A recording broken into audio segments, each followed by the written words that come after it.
namozxon birodarlarimiz shoshilmasinlar. Bir hukmni shunchaki aytib yuborishda ehtiyot bo'lsinlar.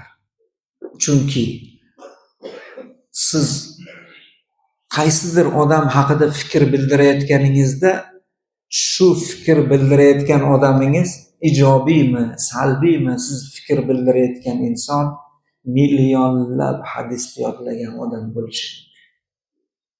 Butun dunyoni imomi bo'lishligi uchun qanaqa ilm kerak bo'ladi? 1,5 ming yil, taxminan 1400 yilga yaqin bo'lgan muddat ichida islom olamida nechta musulmon bu o'tgan bo'lsa, shuni hammasi mani imomim shu deyapti.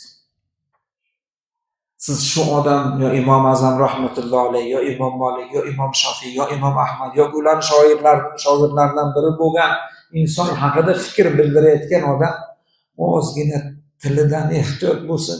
Tili toyib ketsa, uni imomni egasi Alloh. 1400 yildan beri shu o'zini bandalariga imom qilib qo'yibdimi? U Xudoning odami, shunday emasmi? Uni payg'ambarlikdan to'sib turgan bittagina narsa bor, vahiy.